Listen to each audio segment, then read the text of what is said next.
It's time for chocolate stories. Chocolate short stories. Chocolate stories. Chocolate short stories.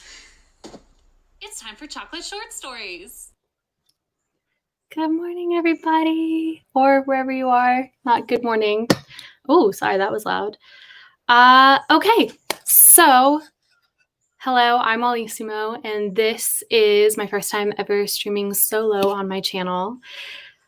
So we're gonna take your bets for how long it takes for me to completely fall into a puddle of anxiety and end the stream early. Yeah. So this is going to be a chocolate short story live stream. The dealio is dealio, that's a good word. Apparently I get cringy when I'm nervous, although I think I'm kind of cringy always, so that's okay. Yeah, the deal is one of these two stories have been voted on in the Discord, and I'm gonna go check. I'm pretty sure it's Bees of Salt Bay, but I'm gonna go check. And then I'm going to open it up and review and taste the chocolate and review it with all you guys. And then here's the situation for you. You can either participate in the, my brain just completely fritzed out. You can either help me brainstorm, or you can work on your own and just kind of have this on in the background as a way of feeling like you're maybe in a little coffee shop with other writers. Miranda, you have not missed the vote, technically, because I have not picked yet, and I am heading over to the Discord right now, so get your vote in. But first, I'll just say hello to other people. Yeah, if you have not voted and you are in the Discord, go and vote in the Discord. Hi, Grape. Glad that you're ready to write this story. Wow, Katie, fake friend, fake friend. Grape is the real one. Hi, Pages and Paladins. Whoa. Because there's also a Pages and Pepperonia or Pepperomia. Is this not you? Is this a different Pages and Paladins? Hello. Hi, how are you? Miranda is here. Thank you, Katie. I had to do something to give... I was sad because my twinkle lights are not in the background of this shot. I have them hanging up over my bed. And I was like, oh, but it's so aesthetic. And so then I thought I would be a quirky manic pixie dream girl and put them on. So, and then I thought I looked pretty, so I'm going to keep them on. All right. Which channel? It's, I think I put it in the cafe. You changed your name. So Pages and Paladins. I'm sorry, this is so off topic, but is that, do you guys play D&D? Is that why you changed your name? Because I like it. Okay. I'm going over to the Discord now. Oh, and I'll be sharing my Scrivener file for the chocolate library as soon as we open up the chocolate and stuff. So have patience. But yeah, I'm going to be totally brainstorming, writing everything down, and it'll be on the screen. And any ideas that you guys have, I'll try my best to incorporate. Also, let me know if you want to do sprints. Just to give people a break from the general chat, or if you have stuff that you want to get done and you do want some moments of silence. So let me know if you do want sprints, and we can certainly work those in. This is going to be very casual and laid back, she says, as she's like clenching with anxiety. I'm so casual and laid back. Okay, the cafe. Going and seeing which... Wow, the problem is that there was so much discussion about bananas and stuff, and now I've lost the thread. I should have pulled this up way earlier. I'm almost positive it's going to be Salt Bay. Do. Can I just do a Control F? Salt Bay. Am I so brilliant? I'm so smart. That worked. Oh my gosh. Yes. Okay. So the Elusive Lord Hoppington, which personally was the one I really wanted to do, only got 4 votes, which I'm sorry, but can we appreciate this cover? That's adorable. But yeah, and Miranda, here you go. Well, you're going to get your choice, because This got 4 votes, and including Miranda's, this got 9 votes. This is the Peculiar Bees of Salt Bay. So what I'm going to do is I'm going to... Is this okay? Can people see these words, or is it blurry? Let me know. Also, my internet is being a little bit of a struggle bus this morning, so I apologize if I kind of cut in and out.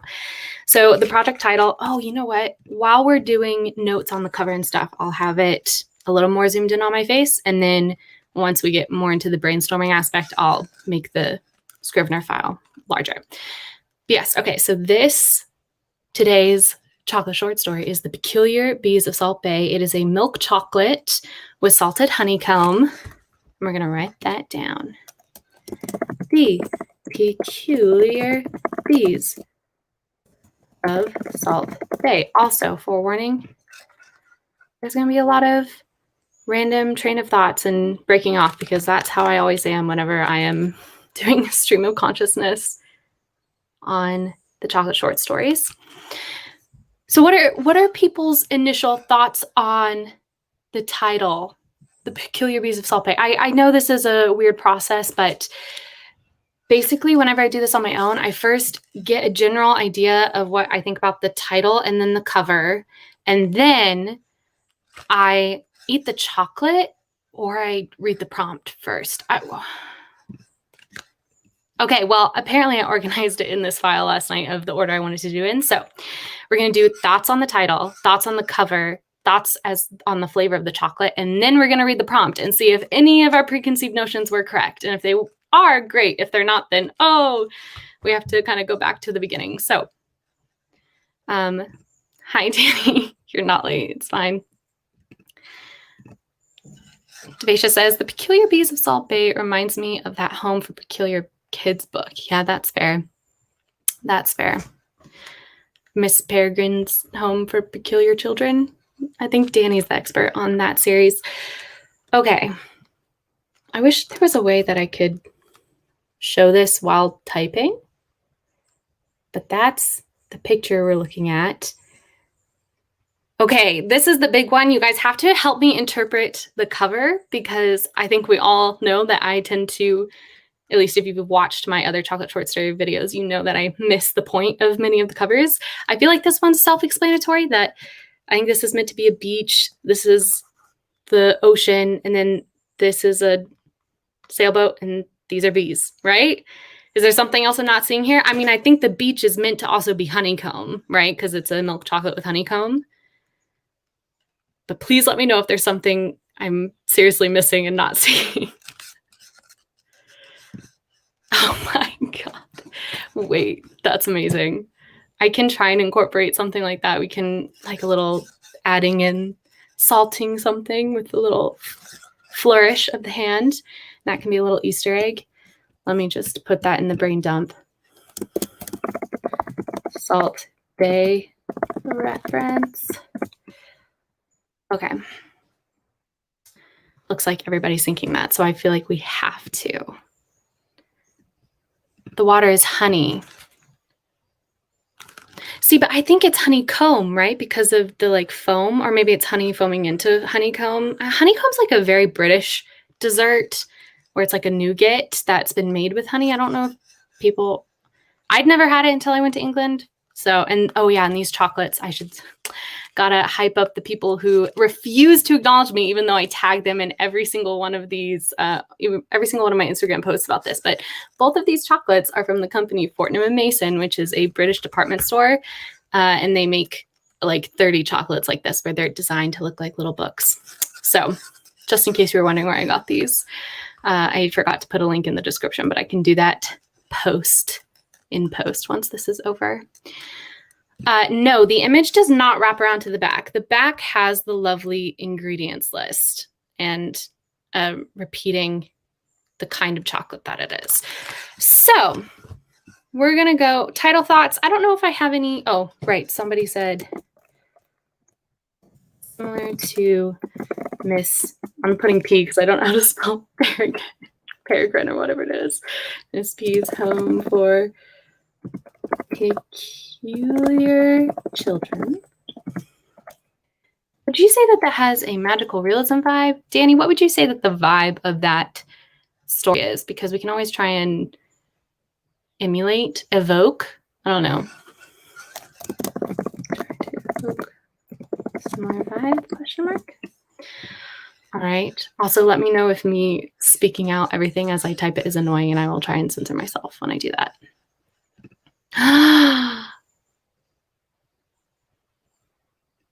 Wait. Sorry. I think I've missed some things. Hold on. Okay. Hold on. Okay. Miranda says, I also think the island of misfit toys, but hive for the misfit bees. Okay. I don't know what the island of misfit toys is, but I like this idea that it's, a not annoying version of what's that book about the British school children where Lord of the Flies, they like get abandoned on an island. But for bees. Although, not spoiler alert, I have never read Lord of the Flies. I refused. Pirate bees, I think, was Pages and Paladins. I think they said. First idea. I like this idea. Pirate bees would be cool. Merchant bees who sell their own honey. Maybe they were merchants, but they turned to piracy. Okay, so we could be going for this vibe to match the vibes. Magical realism, bit of urban fantasy, historical fantasy. Hi, Penumbra, how are you? Okay, so we're just going to write down in the cover thoughts, just blanket idea, and then I'll also go and write down in the brainstorm pirate bees question mark. So dark green ocean, honey/honeycomb beach. Oh, and what if they have to find a treasure? What would it be treasure? I love how we're getting so off track and potentially the prompt is going to be like, oh, this little seaside town is having a honey contest or something. But that's why I know it's super inefficient, but that's why I always love doing it out of order, because sometimes I just decide that I like my initial impression story in my head better than the prompt. And so then I will manipulate the prompt and cherry pick and basically just write what I want to write and find one way that it matches the prompt. Sailboat, pirate boat, question mark. Ease. Why does that make me think of that beans mean beans? Oh my God. Okay. Pirate bees, question mark. Okay. We're going to open it up now. And I think normally I do read the prompt before I eat the chocolate, but I'm going to eat the chocolate first because I kind of like the idea of saving the prompt for last. It's like a fun little twisting, a twist. Let's go with that. That was the ugliest strip of my life. I can't perform. There we go. We shall open it up. You guys can see the prompt, but I won't. Okay. I think that's probably too fast. Oh no, is my internet bad?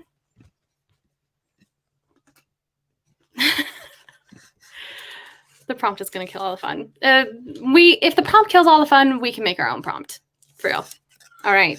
Always in the lovely Fortnum & Mason blue. I'm actually really excited to see the inside of this chocolate because I like it when it says filled with.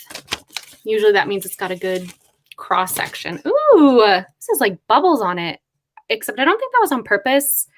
I've been holding on to this chocolate for a while, and it may have melted and reformed a few times. So let's pick one off and snap it.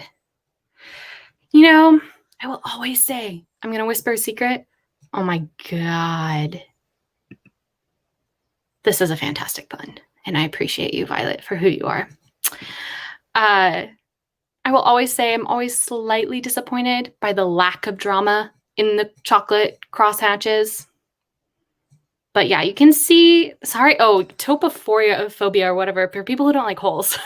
Maybe a little bit of a content warning, but you can kind of see the honeycomb in there. It's the yellowy stuff. And now I'm going to try this. Also, a secret. I'm not the world's biggest fan of honey, so the chances of me really enjoying this are low.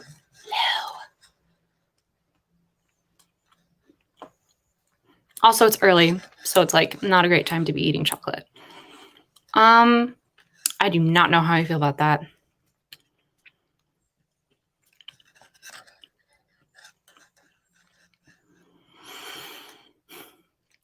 Man, I have to say, when I started this whole thing, I was like, oh, this is gonna be amazing. Way back in January, when I started doing these, I thought it's gonna be so fun to incorporate the flavor of the chocolate into each of these stories. But I have to say, other than a very select few, for the most part, Fortnum & Mason chocolates, the base chocolate is so, I wouldn't even say flavorful. I'm not trying to roast them, but I'm just being honest here. It's has such a distinct flavor richness maybe that any of the more subtle flavors completely get lost. Like that lavender chocolate bar, one of the first ones, had a very hint of lavender. It was like drinking a lavender LaCroix. This, I know I took a small bite. I can't taste any honey. I can't taste any honeycomb. So I'm not sure we can integrate the chocolate taste into the story because I don't think it's fun to integrate underwhelming into a short story. Let me know your thoughts. Should we? I don't know. I don't know if we should integrate underwhelming, but the chocolate was underwhelming. That is my final review. But you'll probably see me snacking on it throughout this stream, and theoretically my opinion will change. But for now, I'm going to enjoy a chai latte instead. Okay, so the prompt officially. Is everyone ready? All of this right now in our heads, we're thinking we're going to be writing about pirate bees searching for treasure, and potentially the prompt is going to throw a huge wrench into that. So here we go. Ah! Wait. Ooh, wait. Okay, hold up. Okay, sorry. I'll read it out loud and then give you why I was laughing. So the prompt is, every summer, tourists head to Salt Bay to sample its famous honey. Okay, so that was like exactly what I was saying. Like, oh, it's going to be about, they have a honey contest. Okay, but this is the twist. The next line is, but when they, and I think they is referring to tourists, but when they start dropping like flies, could the bees really be to blame? I actually really love that. Let me know what you guys think about that prompt. Do you think that's a good enough of a twist to actually go in that direction? I'm going to look at what some of people have been saying in the comments. Yes, we looked at this one. Empty honeycomb floats. Like in the water, you think? Like floating like inner tubes? Oh, from the Christmas movie? You know, I think I've only ever seen that once in my life. Okay, Pages and Paladin says, oh, how about the bees are like the guardians of the bay / coast and they escort worthy ships / pirates into shore.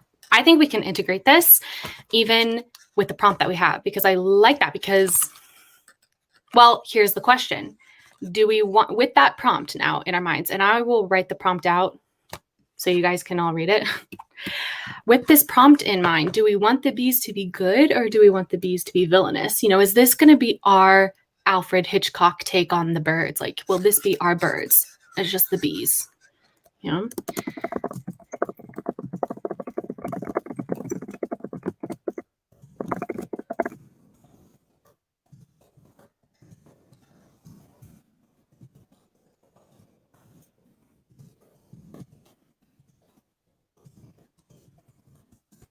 Okay. I'm going to go through what people are saying. I love this. I love how you guys are all building off one another. The prompt, yeah. Treasure hunt for a specific flower or a flower that gives honey special powers or something. Oh, wait, I love that. Kate says, hi, Kate. Oh my God, jumping in to see with all the lights in your head and already eating chocolate is the best. Yeah, well, thank you. You know, can't help trying to be aesthetic in the morning. What was the texture of the honeycomb? It was nothing. It just, wow, I'm really out here today roasting Fortnum and Mason and preventing myself from ever getting a sponsorship. But not only does it make the chocolate just look unappetizing, I mean, look at that. That doesn't look appetizing. It didn't add anything to the flavor as far as I can tell. I'll take another bite. I'll take another bite, and I'll take a bigger bite. The sacrifices I make eating chocolate.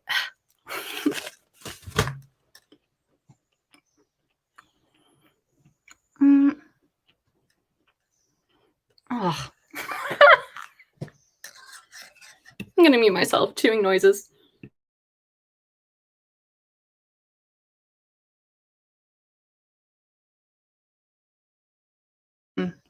No, there's nothing. I mean, I will say this, and I'll write this down, is it makes the chocolate airier. I've had in the past the Fortnum & Mason pure chocolate bar, and it's dense. This is airier. You can definitely tell you're biting through bits that are not as dense as chocolate. So I will say that. The honeycomb makes the chocolate air. I don't know how to spell. I rely heavily on spell check, FYI. In my limited experience as of this morning, it's not good. I am not enjoying it.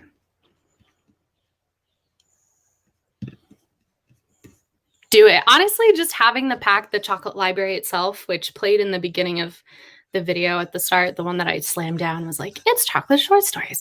That's just beautiful to have. So yeah. Murderous pirate bees that poison the tourists. I like that. The birds, but the bees. Yes, spooky bees. Murderous. Okay, we've got a lot. Sorry, Sweeney Todd, but bees. I love that.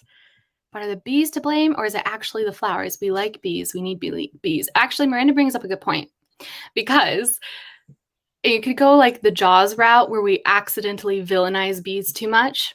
You know, people villainize sharks because of Jaws, and then that's been the whole lighting system almost just collapsed. Just like how our ecosystem would collapse without sharks and without bees. No, I don't know. It's just a small short story. But we do like bees. But we also like birds, and Alfred Hitchcock still made the birds. So, Beanie Todd, you guys are too much for me. Bees fight back at the ones who... Wait, that's just the bee movie. Oh, see, yeah, Danny was already on it. That's just the bee movie. Thank you, Simon. That is something else. Yes to villainous bees. Okay, it seems like people are pro villainous bees, but we can put a disclaimer for Miranda and Mai's heart, our ecologist hearts, a disclaimer at the start that this is a work of fiction and bees are not villains. Or is it like a cozy mystery, which cranky townsperson is? So maybe the bees are made out to be villains and it's spooky. And so everybody's getting scared of the bees. And then at the end, it's discovered that it was actually a person doing it. What do you guys think about that? Or do we want to really go hard with, no, let's just have the bees are getting their revenge? Is there a way I can do a poll?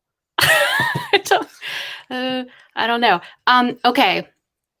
Type in villainous bees if you want to just say the bees are villainous, or say type in justice for the bees if you want to do where the bees are portrayed as villains for most of the short story, and then it's revealed that it was actually a naughty human who was trying to frame the bees. I'll count the comments and we'll vote that way. So villainous bees for villains, justice for the bees. Oh, and you have to say justice for the bees with 4 as the number to have good bees at the end. Maybe the bees only kill / poison specific tourists, or the bees themselves don't realize the honey is bad until things start happening. Oh, I like that. And this is going to get into our next part of this stream, is where we're going to start talking about our protagonists. Like, do we want to write this from the perspective of a bee, Or do we want to write this from the perspective of like a little girl who is friends with the bees and like she's trying to prove to the rest of the town that the bees aren't bad? I don't know. I'm not sure what you were laughing at, but hopefully it was something funny I said and not something cringy. M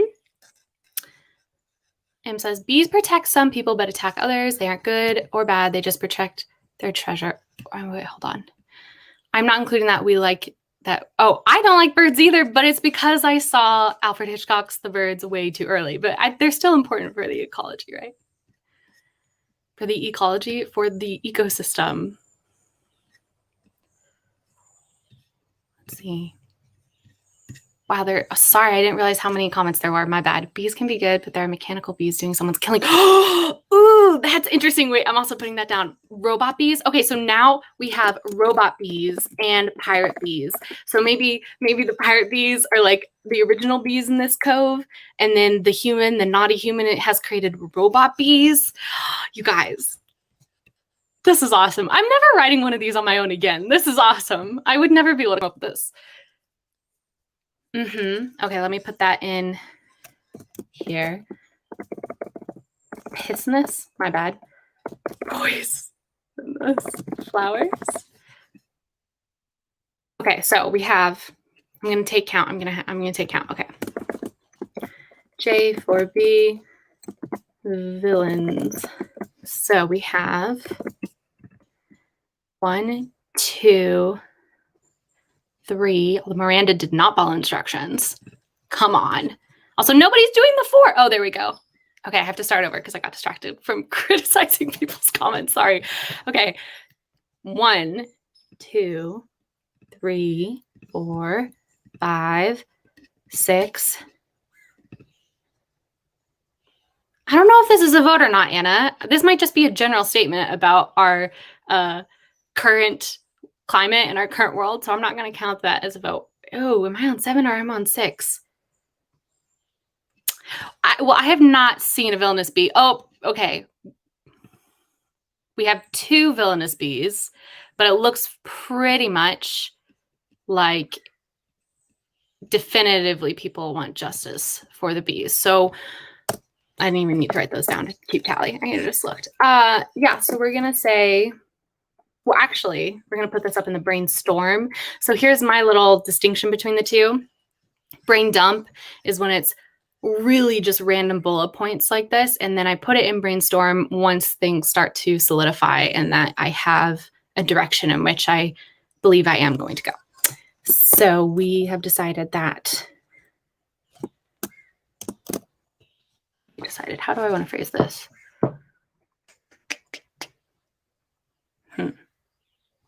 Just that initially portray bees as suspects, suspected murderers, murder hornets, portray bees as suspected murderers / villains, but eventually they will be found innocent and the real killer. Okay. Katie, we've already discussed this, that this is the plot of the Bee movie. And I just want to not approach that movie. So I do also like this, justifiably villainous bees. Maybe the growing tourism is causing pollution. I do like this, but I think for the most part, people wanted generally justice for the bees.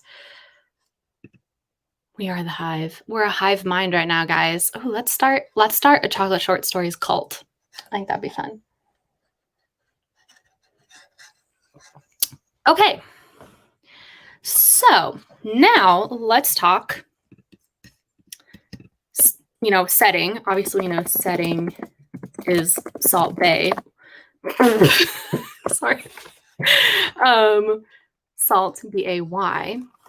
And it has tourists. We know that from the prompt, or tourist attraction, or tourist town. Oh my gosh, did my earring just fall out? Whatever. Tourist town, famous for honey. Ooh, that's a question. Why do we think the honey is famous? Is it just that good? What is it? The flowers that grow on this island are flavored with something? What do we think the honey should be? What do we think should be the distinction that makes this place, the honey, so good that people won't just Amazon Prime next day deliver it? You know, they go to this town to visit this town to pick it up.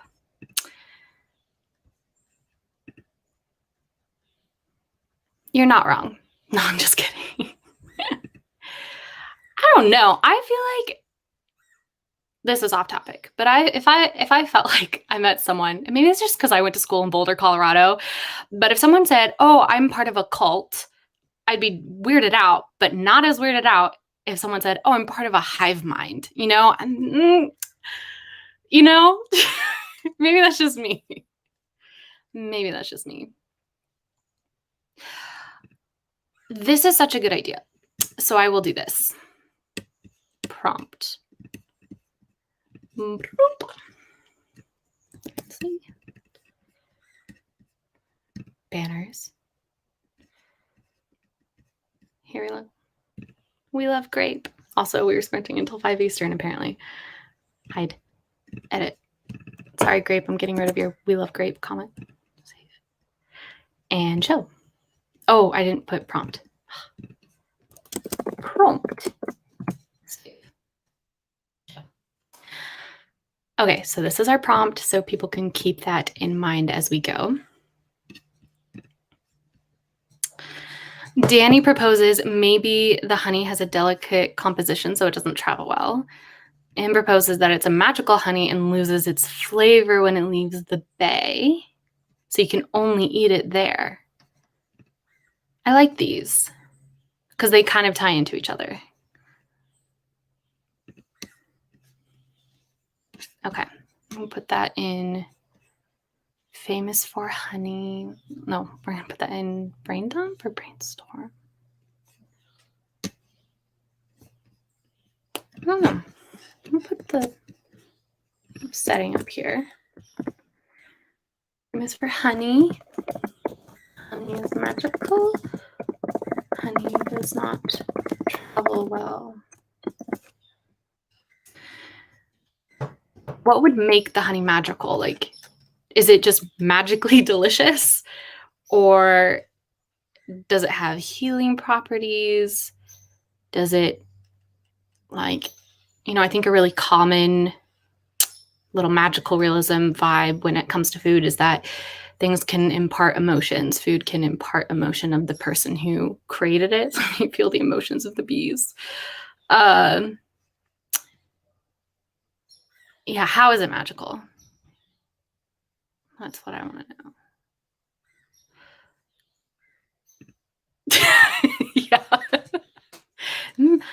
This honey is magically delicious. I can't do an Irish accent, except I've started watching Dairy Girls, and I can do, Orla, you did not bring my diary to school. I had to. I'm doing my book report on it. So that's all I can do. That's all I can do. Also, get your cereal companies correct and in order, please. Get them situated. Okay, that's really important life skill. It's the pollen of a rare flower. Interesting. Which flower? Like a real flower? Am I going to do some research? I usually do research when I write these, but I don't know if that would be entertaining viewing. Maybe we could do a research sprint and we could all do our own research, or you guys could write and I could just do some research. Miranda says, honey makes the people who eat it feel the emotion of the bees who are stressed from like dying out. And yeah, I don't know if people would like pay money to travel to a place to get more anxiety, but that was what I was thinking, why I laughed when I said, oh, it imparts the emotions of the bees, because this could be misinformation here, but you know, I always hear the old wives' tale or whatever, that honey is just bee regurgitation, and it serves a purpose and stuff, but ultimately it's regurgitation. So it's like, oh, would you just feel extremely nauseous? Anna says, its magic is that once the tourists have some, they will want to come to the island again and again. wait, this creates such a layer of depth because this could have us circling all the way back to the bees are actually villainous, but like that's never stated explicitly. And the ending where they're justified or proven innocent has like can leave a little bit of a pit in your stomach if you're, I don't write subtly, so it'll be fairly obvious, but a better writer would make it more subtle, so just the keen eye reader would see it. But what if this island is like kind of a Venus flytrap, right? And it puts people into this long-term trance of always wanting to come back. And so whoever is causing the islanders or the tourists to drop like flies, maybe they're not killing them, right? Maybe that's how it's presented during the course of the short story, that these tourists are being killed, but in reality, they're just being... some human on the island has created a way of releasing them from whatever is holding them to the island, and then they leave, and then it's revealed that the bees... but people are suspecting that the bees are... I don't know. This is totally crackpot brain dumping. If anybody wants to take that chart and take it into new waters and help me explore that, let me know, because I think it's interesting. Also, this is exactly where my brain went when everybody's been saying a magical flower. I'm like, flower, gleam, and glow. That's all I can think of. Thank you. I am currently on season 1, episode 4. Currently making my way through it. I love this. I'm writing it down. Oh, I'm gonna write this in brainstorm. I'll write it in the setting, actually. Island is famous for its Salt Bay violets. Although I will have you know, Violet, that there is a story. There is one of the chocolate short story titles is Violet in the Red Dress, or is it?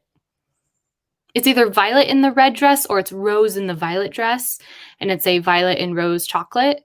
So that story will be dedicated to you. If it's good. If it stinks, I won't dedicate it to you. You think you're going too far in defense of the bees? Okay. Does it harm the people or hurt them? The trance? I don't know. That's a good question. Anti-hero bees? Oh, there's so many questions. That's funny because I was thinking... For some reason, I was thinking like a tropical island, but that would not make as much sense as yours because Mackinac definitely has a thriving bee population, I can attest, as someone who just spent a few days there and saw many bees because they have so many flowers. And this image definitely doesn't give... Well, I don't know if it gives tropical vibes, but it's not like there are lots of bees with coconuts. I don't know. The two aesthetics don't match. Bees are kind of like a preppy aesthetic. I'm just rambling at this point. Okay, once you eat the honey, you can't leave the island. Sorry. What am I supposed to be writing down? I'm getting... I wish I could just send out the StreamYard link and we could all just be hanging out on StreamYard and chatting together because I feel like that would be... Once you eat the honey, you can't leave the island. I like that a lot. So maybe... Yeah, because it could be like a villain sandwich, right? Where initially we think, what would the sandwich be? It's going to be like, initially the bees are maybe to blame, and then it's revealed that it's a human who's been doing it, and like, oh yay, there's been a big resolve and a big party. But then somehow in the last paragraph or the last sentence, we do that final little twist, and it's revealed that that human was really just trying to help the other humans on the island and get them off the island, and the bees really are the villains. What do people think? I kind of like that. But people were saying justice for the bees, so I don't want to fully rip that vote because it was like overwhelming in favor of justice for the bees. But I really like that. So maybe a villain sandwich. I'm just going to write it down. Nothing's official, but I kind of love it.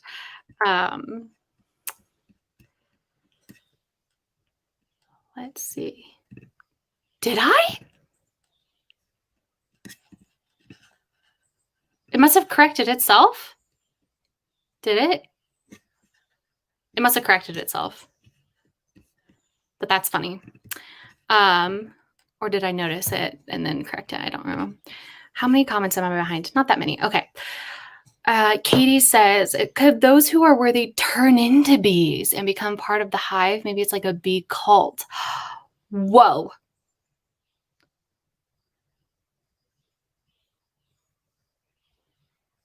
Sorry, I'm just like processing that. I'm gonna put that in the brain dump. Because that kind of gives a Circe's Island kind of vibe, right? Humans turn into bees, maybe?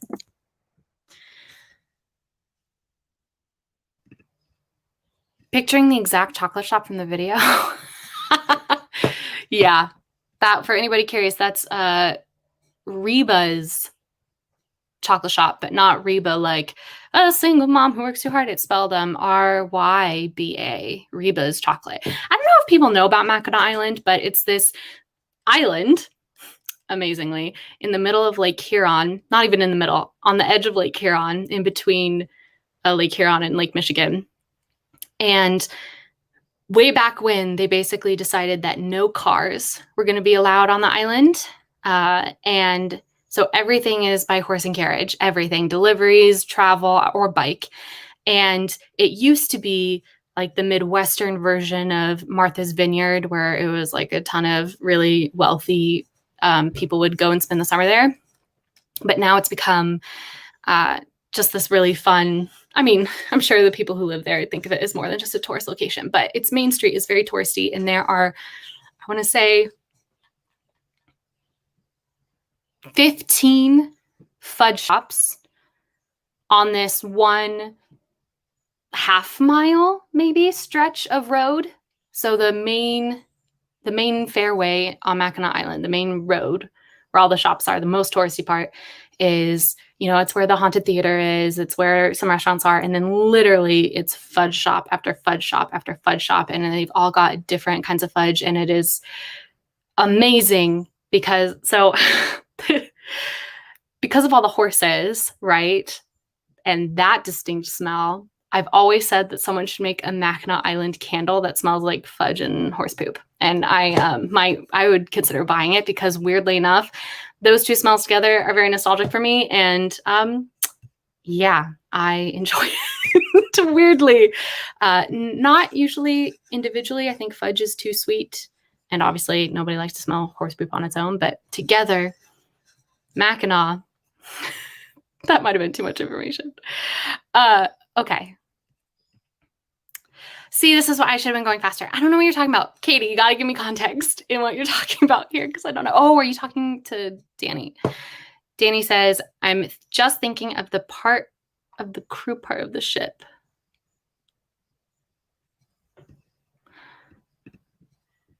I'm confused. Oh, yeah. And from the second movie.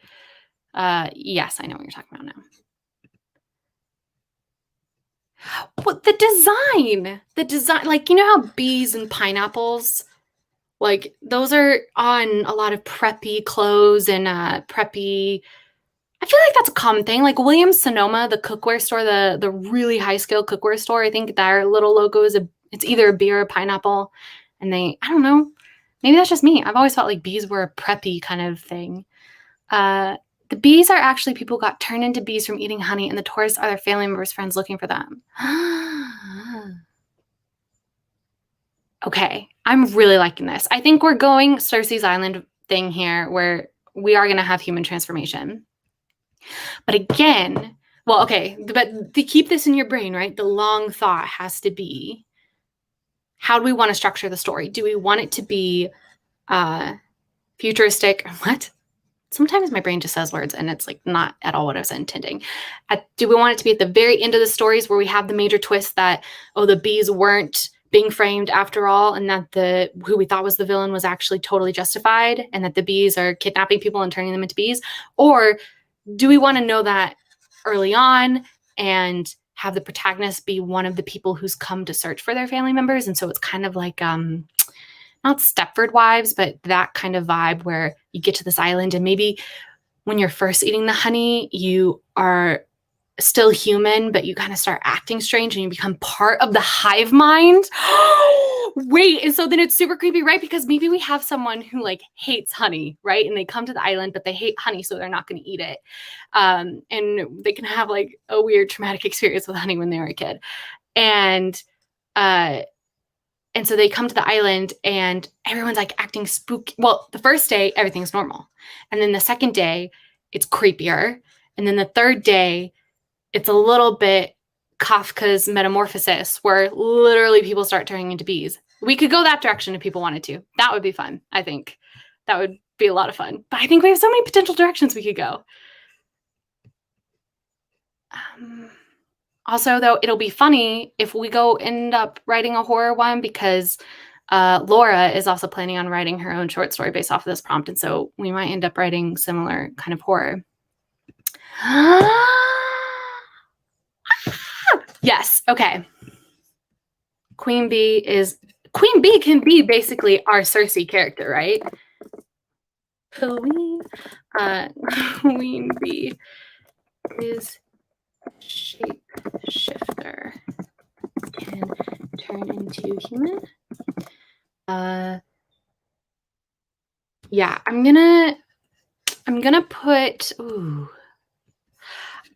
put that spooky story structure, that takes place over 3 days and each day gets spookier and spookier. I'm putting that in the brain dump because I don't know how you guys feel about it yet.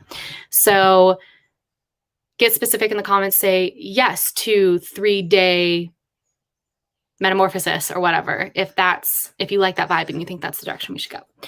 I'm just gonna put 3-day metamorphosis. The bee chocolate did win.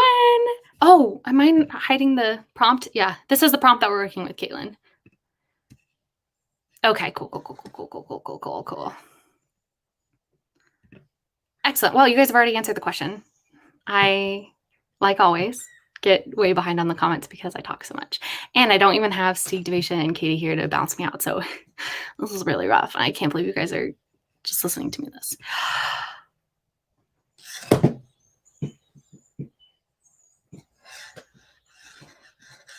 Sorry, you just blew my mind. That would be fun too. Midsommar Maj. Main character is potential new Queen Bee. And then also keep in mind if we want a ending where she is able to escape. Oh yeah, I should say my main characters are always girls for the most part in these chocolate short stories. So I'm thinking I'm going to keep that as a trend. Yeah, so whatever our main character, if we decide to write the story from the Queen Bee's perspective, that's easy enough because that's female. And if we decide to write the chocolate short story from the person who's trying to solve the mysteries perspective, it'll also be a girl. Chocolate sandwich short stories. I like that. Uh-oh. That's a new development. I don't know if you guys heard that really loud squeak, but I think one of my my smoke detector is telling me it needs new batteries. If it goes again, we can start a sprint and we can all do our own little thing and then come back after I've changed the batteries. I don't know what that's in reference to. Oh. Yeah. It's a lot. Oh, this is in reference to Mackinac. Oh, wow, I'm so behind. Okay, sorry, guys. Yes, 15 fudge shots. Yeah, the men are bees, only good for their honey. Oh my gosh, that's sad. Yeah, it's a beautiful island. I think I go every summer. It's so much fun. I do recommend the Haunted Theater if you want an excuse to lose your voice for 2 days. But I'm easily scared, so. Oh, don't do it. Well, I shouldn't speak against all chocolate-covered honeycomb because just because this version was not good does not mean none of it is good. But it's not been good. It's not been good. Yeah. So here's the thing. Normally, it's a 500 word limit. I've always been very relaxed on that because I can't do that. I'm very bad at editing myself. Bye. That was 5 minutes ago. It could just be the queen who is the villain and the other bees have to break from the hive mind. That's interesting. Yeah, we should all just write our own version of the prompt. Yes, 100%. Okay.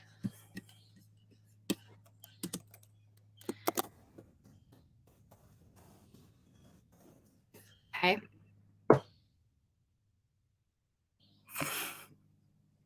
Three-day cozy to creepy. I love this. Cozy to creepy, midsummer vibes. Yes. Okay, great. But the one the bees want hates the honey, so they have to try really hard. Oh, this is so great. Laura, we are also thinking about turning this prompt into a bit of a horror experience. So it'll be really interesting to see how similar our two might come out. I've had chocolate covered honeycomb and was obsessed. Okay, well, you're going to have to drop me a recommendation because the thing I just consumed did not meet expectations, is how I'll phrase it. Because I've been excited to consume that one since I saw it. And yeah, it was underwhelming. Laura says, finished writing a horror middle grade short story for an anthology. So excited. Turned out well. Yay, carnivorous plants. Yay. We have been brainstorming bees. A lot of bees. Okay. I think we've got a good jumping off point here. And I haven't thought this through. Should we do sprints? How should we do this? Should we just start writing it? Like, should we do a 20-minute sprint and then we come back and we can review what has been written? Or I don't know, what do people think we should do? Because usually when I get to the drafting stage, I'm very stream of consciousness, and it is so in my vlogs when I give my stream of consciousness snippets, those like 5-minute chunks where I'm showing my Scrivener file like this, I edit out so much. Those vlogs always originally have about 2 to 3 hours worth of footage, and I have to edit it down to the parts where I'm actually coherent. So I'm thinking we should do a sprint and people can work on whatever they want, and then, or you can just keep chatting about the story in the comments, and then we can come back and review at the end of the sprint what we have so far. And I think during this sprint, I'm going to make an outline of how I think the story should go, actually. So that's what we're going to do. We're going to sprint. Let me pull up. Let's do the dino timer. I'm in the mood for the dino timer. Excellent. Marta was on my homepage. That makes my life so easy. We're going to do 25 minutes. Okay, so I don't think I can share multiple things at once, so I'm going to share the timer, and then I'll get back to you guys after sprint with the Scrivener file. So we're just going to stop that screen share, and then we're going to share screen, Chrome tab, dinosaurs play hide and seek 25 minutes. We're going to do full screen, and we're going to go. Happy sprinting.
Ding, ding, ding, ding. The sprint is over. The dinosaurs have all found each other. Okay. So I'm going to share what I got. Just a warning, as always, that I am a slow writer. So I didn't get a ton. Also, my the thing that alerts you to infernos, smoke detector. Goodness gracious. My smoke detector got really bitchy with me. And so I had to peace out for a little bit and address that. So this has not been the most productive sprint in the world, but it wasn't entirely unproductive either. So the way I've set it up is I've just jotted down my general outline for how I felt it could go, but I've put in brackets anything that I'm not certain of. And it's still pretty vague at this point, but I think day one, especially, I have enough where I could just jump in, but I would love to really hammer out days 2 and 3. So anything in brackets, I mean, anything is up for, not debate, but discussion and rearrangement. But specifically the things in brackets are things I really haven't decided anything on yet. So I'd love to know your thoughts. I'll just walk through the bullet points I have, and people can let me know their thoughts on anything in a bracket or anything at all. And yeah, let's get started. Okay, so we decided it's going to be a 3-day cozy to creepy story. So I've organized the outline by days, which also gives us a nice 3-act structure, although I don't know how to structure a 3-act structure, so we'll just let the sun do that, I guess. Okay, so we have, so let me know if you're like, oh, well, technically at the end of day 1, you need your break into 2, which is usually whatever, right? So let me know if I'm missing some important plot beats, and we can add those in and brainstorm together. Okay, so day 1, our protagonist, who's a girl, arrives at Salt Bay looking for family member / a friend. Is it going to be a sister? Is it going to be a brother, niece, nephew, best friend, dog? I don't know. Let me know. I'm assuming that this person who she is looking for came to this island. She somehow knows that they came to this island and never returned. But yeah, she's going to arrive via a ferry. And I said that the opening scene can be getting off the ferry, coming into the bay. And then we have our statement of purpose, where this is where we find out that she's looking for this family member / friend. Salt Bay, which is aesthetically based on Mackinac Island, is famous for its violet flower honey and holds a festival every year, which draws in thousands of tourists. The protagonist arrives on the first day of the 3-day festival. This first day is spent observing the festival and all the traditions, and this is where we get our coziness, and then talking with the town folks about her missing friend or family member. And then I want to know, what are the townsfolk opinion on the bees? Are they shape-shifting bees, like the townsfolk, the shop owners and stuff? Or are they just regular people who live on the island but don't mess with the bees because they know that if they messed with the bees, they would also have to join the hive mind? And maybe the bees tolerate them so that there can be more humans to interact with all the tourists. But it's sort of like a kind of like a sacrifice. You know how in Scooby-Doo Zombie Island, this reference might be a little obscure, but not, right? I feel like it's pretty common. Scooby-Doo and Zombie Island, they go, spoiler alert, they go to that island where everybody is it turns out they're all cat people, and they bring them for a sacrifice, and they attract tourists like a sacrifice. So I was wondering if this is kind of what this is. I also put in brackets the idea of meeting the mysterious red herring killer. I didn't know if we wanted to stay with that, but I outlined as if we're staying with that's also going to be a plot point, but let me know. But yeah, I say on this day is when we get our first glimpse of the mysterious man who seems, totally sketchy. And she either decides to stay away from him or something. I don't know. And then just as a side note, that the protagonist refuses to eat honey due to an extreme dislike. And villagers initially seem accepting of this, but on day 2, they get a lot more pushy, and it's part of the weird behavior that she notices on day 2 and kind of starts to freak her out. And then I said something mysterious should happen at the end of this day. And I was thinking it could be like the disappearance, a noticeable disappearance of one of the tourists that she met. And I was thinking actually on the ferry ride over, our opening scene could actually be a discussion between her and another woman on the ferry ride over. And like this woman's super excited for the festival and she seems really grandmotherly and reminds our protagonist of her grandmother or something like that. So she kind of just feels a kinship with her. And so she notices when this lady has disappeared. And, and I wrote a note, kind of like in Halloween Town, how the villagers first turn mean and then disappear altogether. Yeah. And then I was thinking, this could also be kind of sad that there might be a particular bee that pesters the protagonist for the whole story. And then at the end, it's revealed that that bee is her missing family member / friend. But then I was saying, keeping the option open that it's actually a successful rescue mission. So this is still, it's an outline, but there's still some brainstorming aspects. Okay, so that's day 1. And day 2, this is right when my smoke detector really started going off. So it gets pretty slim from here on forward. But day 2, we have an opener of weirder weather and weirder people. Most of the tourists are normal because I figure logically, you can't have thousands of people come to this island every year and literally all of them turn into bees, right? Like someone would notice that over the course of many years. So I think it's like a select few, a handful. And these are just long-lived bees. And so they can handle just, replenishing the population with just a few at a time. Maybe like, I don't know, how many people could disappear during a festival? Oh, probably not a lot. Or this is probably stretched the imagination anyway, but, maybe like 10 people. Is that not enough, though, for creepy aesthetic? Because she's meant to, as the rest of the outline says, she's on the second day, she's meant to see people acting really weird and kind of like getting into that hive mind mode where they're like moving in sync with each other or talking in sync with each other. She like overhears weird conversations. And if it's only 10 people, then it would be so unlikely that she would actually run into those people on the island. So maybe it is everyone on the island. I don't know. Again, I'm giving you guys a lot to comment on, so feel free to just absolutely spam the chat and I can sort through them all. And then if we're going to go with the creepy man thing, I was saying maybe on day 2 is when we can have her confront, like the confrontation with the creepy man. So it could almost be like a false climax where she kind of thinks, oh, there's just a serial killer on this island and she defeats him somehow and she feels like she has found justice. And then, she'll go to bed and plan to leave the next day. And then that's when everything goes to total crap. Oh, I had a thought that the lady that she met on the ferry, who was the other person who disappeared, because she's technically looking for 2 people at this point, her original friend or family member, and then the lady she met on the ferry. And I thought, ooh, that would be an interesting twist if it turns out the ferry was the lady on the ferry was actually one of the bees and was like the queen, the shape-shifting queen. But that might also be too much. I don't know. So let me know.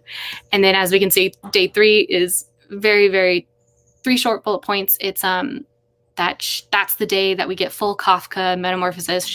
We can get a little bit into the body horrors, like, shifting, morphing into bees. Also, are these giant bees or these tiny bees? Like, is it going to be more like Peter Pettigrew turning into a rat in Prisoner of Azkaban, where instead of the body ripping apart and this monstrous bee coming out, it's just the person shrinks and shrinks and the clothes just fall to the floor and then bzzz, like a little bee flies out? I don't know which one would be more absurd, and let's go with that one. And then I said potential confrontation with the queen. And the final question is, does the protagonist make it out or does she end up joining the hive? So I'm going to scroll back up to see what people's thoughts are so far. Again, I know I just gave a ton of information, so feel free to just comment on whatever floats your boat. So Penumbra says, does the protagonist hate honey because of the texture or flavor? I know few dislike the texture of honey and heavy syrup. Okay, that's an interesting question. We're just going to do a little bit of a self-insert here. I had really bad allergies when I was a kid. Spring allergies. I still do. Spoiler alert. And my dad read this article where he's like, oh, if you eat local honey, then, that'll really help with your spring allergies. And so he took me to a restaurant that served honey bread and had local honey at the table. And he literally like took the honey bottle onto a plate and just went and like squeezed out all the honey and would not let me leave the table until I had finished eating all the honey with the honey bread. And ever since then, I'm like, honey. I mean, I've grown out of it a little bit, but when I was a teenager, I hated honey. So, and it was specifically the taste and the texture, just because it reminded me of that event. And I wasn't going to like get into that in the story, but that was going to be my headcanon, was that she had that exact same experience and so has always hated honey. Oh, right. Yeah. And then I forgot to mention that because I forgot to put it in the outline that on the second day. Oh, no, I think I did say on the second day, the non-hive mind tourists, the villagers, if they're bees or if they're working for the bees or whatever, get a lot more pushy with her to start having the honey on the second day. So to like add to the creep factor. So Grape is commenting on the villager question. I think regular humans who think the bees are regular bees, but have folklore about the beehive transformation. I like that. Okay, I'll add that in. Folklore. Very good Taylor Swift album also.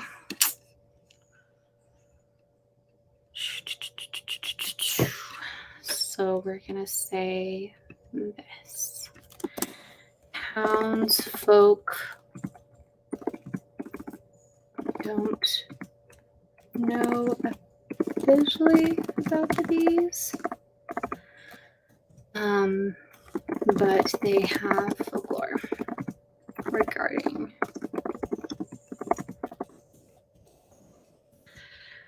So here's my question. Do we want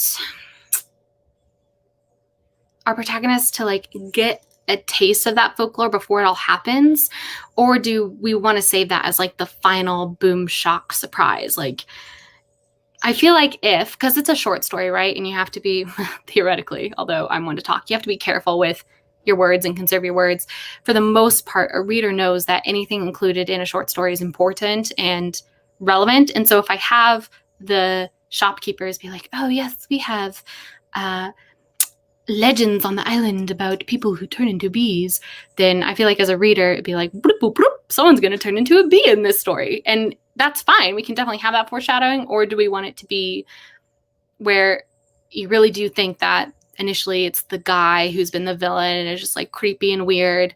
And then the next day she wakes up and we're getting like, is it called like Cronenberg monster transformations as dozens and dozens of people are shifting into bees.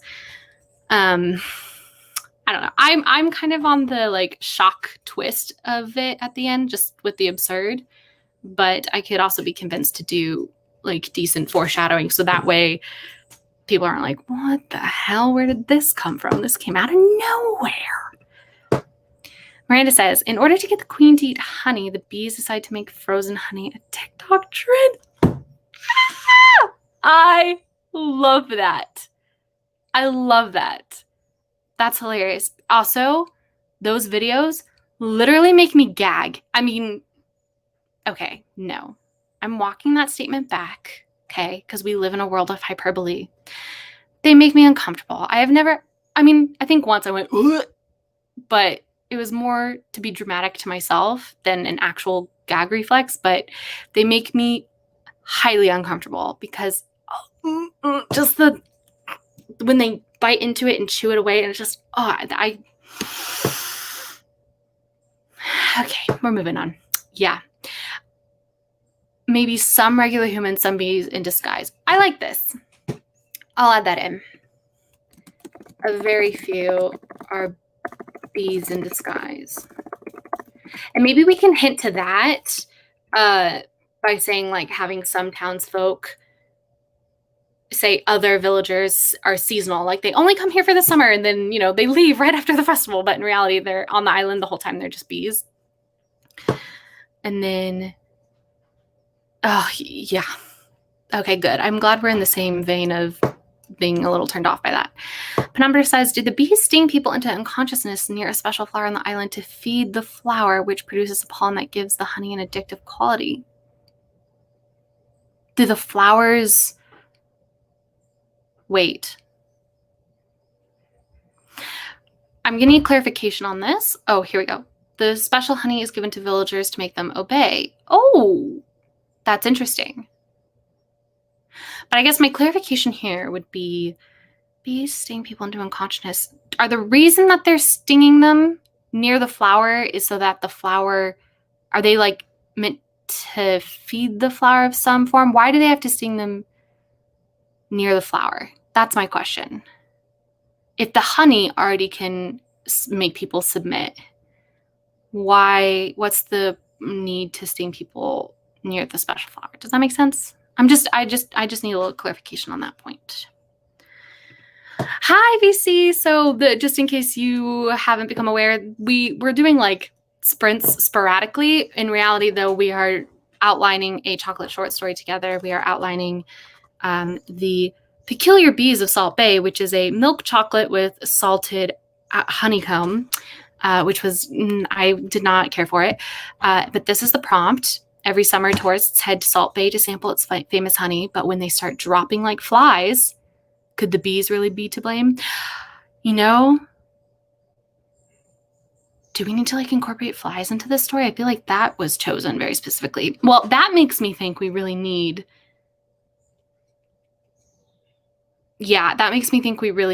a transformation scene kind of where it's the shrink down and the clothes collapse and it almost looks like the person is just poofed out of existence and then out of the pile of clothes, a bee flies away. Because I think then that plays into the prompt a little bit. A bee could bring the drops of special honey to the villagers every morning and they stand out by the flower field with their tongues out. That is quite the imagery. That is quite the imagery. And I kind of love it. It depends on how often the festival happens. Midsummer wasn't that often, right? Yeah, I'm wondering, that's true. Because it could be like the festival happens every year, but they don't do this sort of harvest every year. They don't do this transformation. Oh, but they would have to, right? Because someone that our protagonist knows is missing. And so it would have happened to happen. It would have had to have happened recently, unless it was like this protagonist, their mother disappeared when they were 5, let's say, and it's been 20 years. And this happens every 20 years. And she's just picked a bad year to go back. Yeah, that's a thought too. Bees swarm to split and spread their hives, so maybe the bees are planning to swarm and spread to another island and they need more human slaves. That's good. I like that a lot. Tiny bees. Okay, good. We have a vote for tiny bees. I kind of like the idea of everyone is under the influence of the hive mind, but maybe only the newcomers stay bees. So the villagers have been in the hive mind enough to be controlled in their human form. I like that. I like that a lot. It's a lot to consider. Okay, sorry, Grape. I think that's what we're going to go for as opposed to the folklore. So townsfolk are part of the hive mind. And that makes sense from a creep factor too. I'm getting a warning my internet's going bad. Let me know if it is. I'm going to scroll down to see if anybody's complaining about it. No, okay. Yeah, wait, what did I just write down? Townsfolk are part of the hive mind. Right, that makes part of the creep factor work because, what was it? Oh, right, so that way they can get extra pushy with the trying to make her consume honey as the days go on. Mid-sized bees bigger than average, but not unnaturally large. Like a honeybee, those things can sometimes be like as big as the tip of my thumb. Those things can get really big. Little bees. We all really, I have to say, should have been stepping up our bee game. I feel like some people have made excellent puns, bee puns, and I'm sorry that I have not been doing that because it's really a lost opportunity. Oh my God. Oh, why is the absurdist in my mind saying, yes, do this 100% and just go full camp, go full absurd? Oh, I love that. I love that. I'm going to write that in the brain dump. Ooh, yeah, because like what if some people, oh, this is interesting because for more of a body horror aspect instead of, and this would, actually, this is interesting. I love how my brain, I'm like having a conversation with myself in my head and only giving you guys snippets. Sorry. So the thought process there was, initially I was thinking, what if some people only turn into one bee and then some people turn into many? And I'm like, oh, what if we just make it that everybody turns into many bees? Because from a body horror aspect, that would be kind of a cool scene to write, where you see like you still get this shifting and weird bulging in the monstrous, and then suddenly the skin just evaporates and 10,000 bees fly out of the clothes and the clothes fall to the ground. And that would be really horrifying. But also that explains why they only need to take a few tourists every year, right? If they can, if we think about it from an entropy standpoint, and we think about it from a mass conservation standpoint, someone Google for me, how much does a bee weigh? And then how much does like the average American weigh? And then convert that weight in grams. This is very unscientific, but we're just going for it. Convert that weight into bees. Like, how many bees would make up the weight of one human? And that's how many bees will say that a single person can turn into. But then I guess that does away with the idea of the one bee following our protagonist and ending up being the one they're looking for. But I kind of don't care, because if you're part of a hive mind, you wouldn't have that one bee anyway, right? Because it's a hive mind. That's the point, is that you become part of the hive. So I kind of, actually, I know this probably was said as a joke, but I love it. And I think that's how we're going to go with it. Because it makes way more sense why maybe like just a few people could really replenish their population for the year. What if she goes to a tea shop and the owner tries to sneak honey into her tea? Yes, I like this, but she's so good at tasting it. Like because I can taste honey in anything except for in that chocolate bar, apparently. But yeah. I was thinking the same. The local sneak honey into lots of different foods. I also agree. And I love the idea of the first day, our like protagonist is aware of this. She's like, wow, even this salad like has honey glazed chicken and stuff, grilled chicken on it. And so ends up becoming like really hungry and has to only eat off like a mini Snickers bar she had in her purse from the ferry or something like that. Did I say this? Because I have no memory of saying that, but also I wouldn't put it past me to accidentally say bees are people too. All of the villagers died in 1986. Oh my God. The villagers work for the bourgeois bees. Oh my gosh. That's awesome. I don't know what you were joking about. If it was the 10,000 bees in one thing, I'm going with it. I don't know what you're joking about, but this is the brilliant thing about the chocolate short stories and collaboration in general, is that no idea is too ridiculous at this point. I'm willing to write anything. Fires on the streets or something. Yeah. Is this a real song? Bees in the Trap? I don't know this song. Ooh. I love that.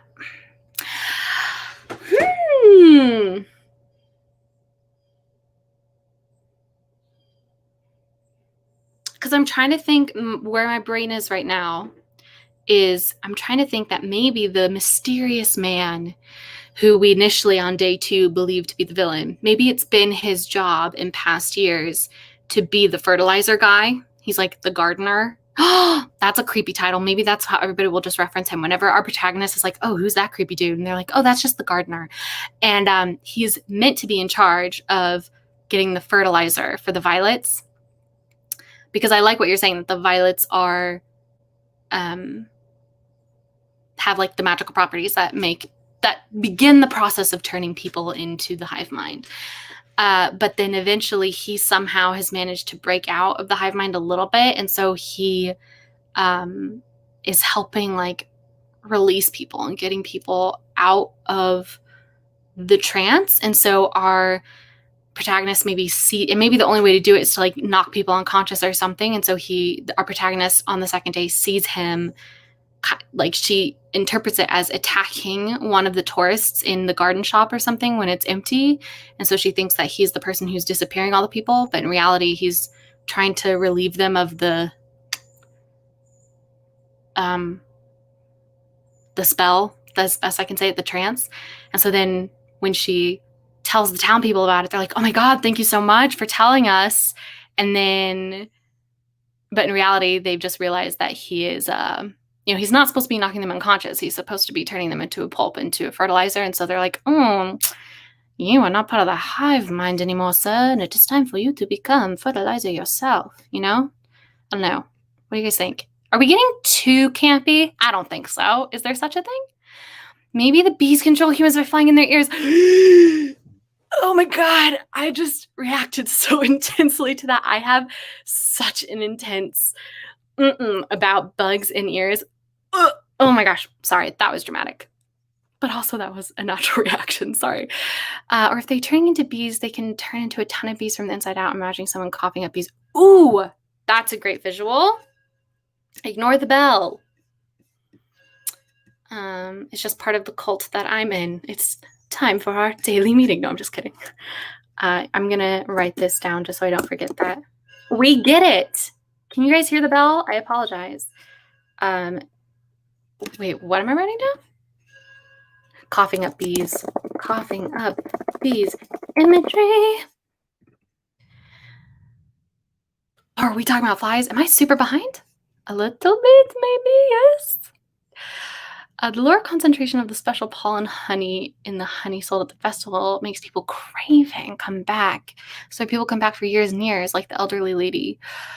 I love this. And maybe, yeah, and so then maybe only like a select few are chosen to become part of the hive. And so maybe our main character's mother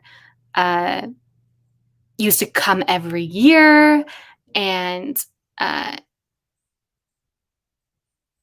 ooh, no, that doesn't make sense. Okay, here,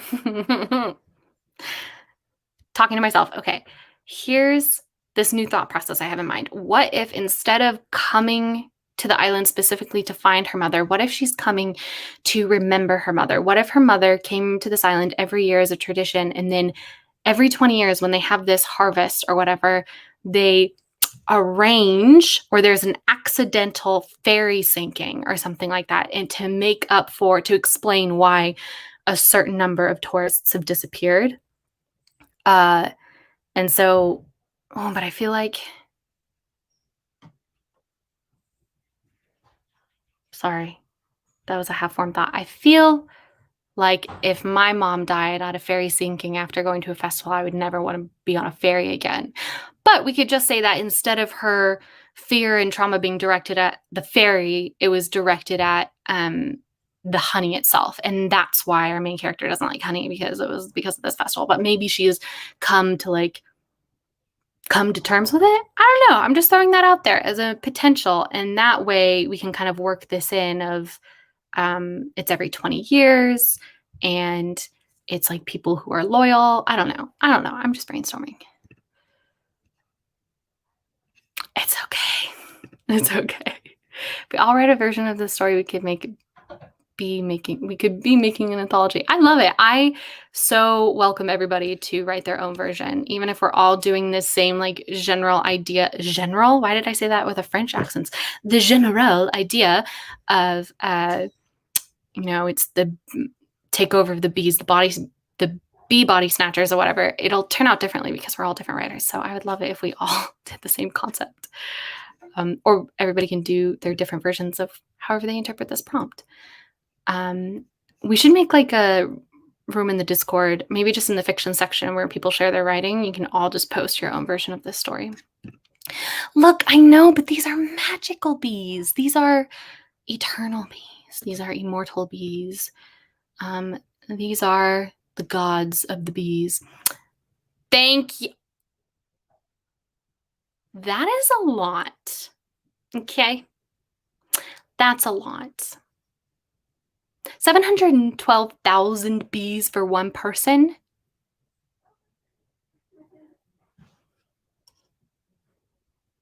That is horrifying. And now my skin is itching, and I don't know why. Thank you for doing the math. I'm extremely, extremely impressed. And thank you for this information. I think, again, these are special bees, so they're probably going to be. I also love this idea of like the bee swarm at the very end. Maybe our final image is the bee swarm literally blackening out the sky because it's so big.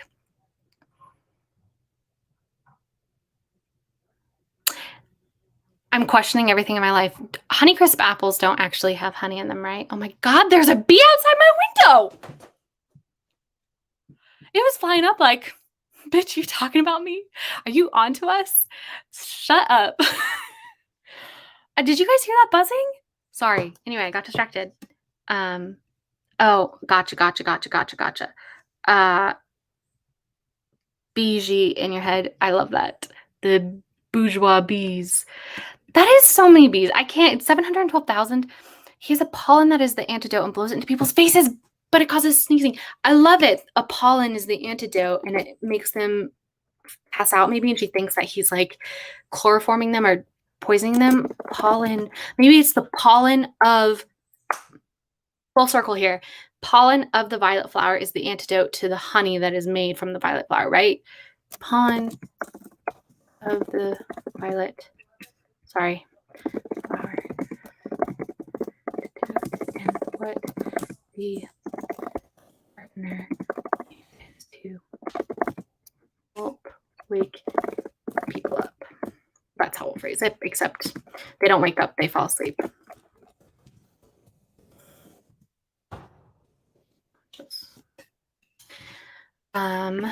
Okay, quick question for your gay version of this. What does this island do on the off season?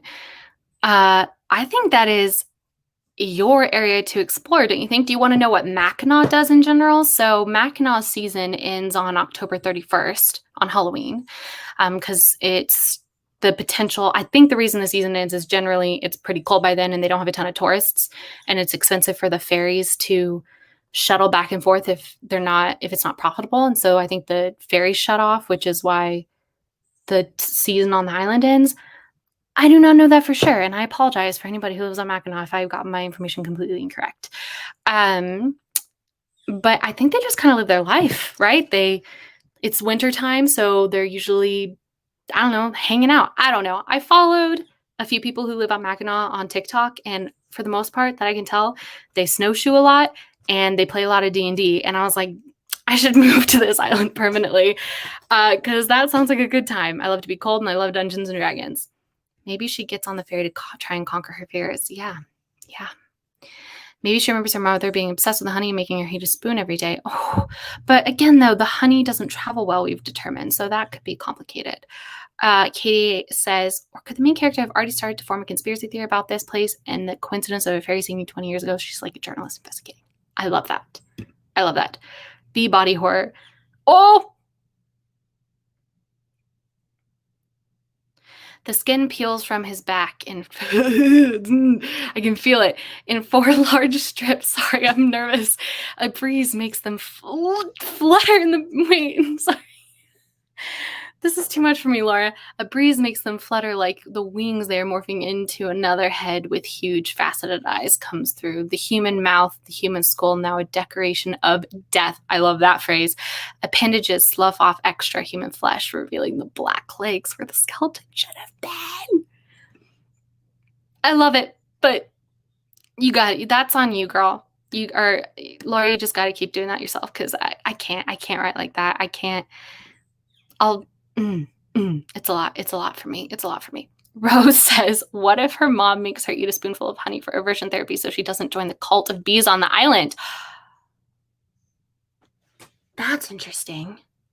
But the mom is the one who's supposed to have disappeared. So maybe it's not the mom. Maybe the aunt has disappeared. And so the mom has, that's interesting. I'll keep that thought in mind.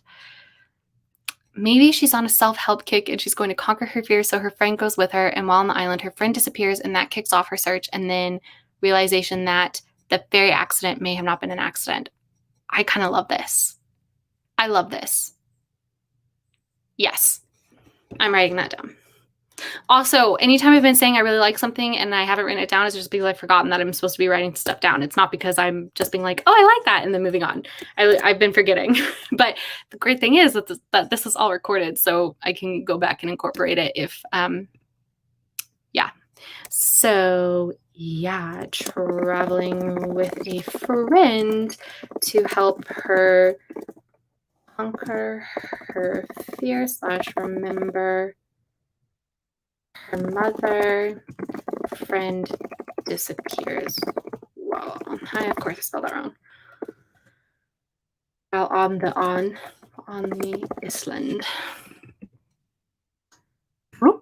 Oh, that's weird. So I double clicked on this and it doesn't show up the menu on the screen. That's funny. Okay. The gardener is Salt Bay. Yes. Yes, come on. That's not how you spell that. Gardener uses the Salt Bay move.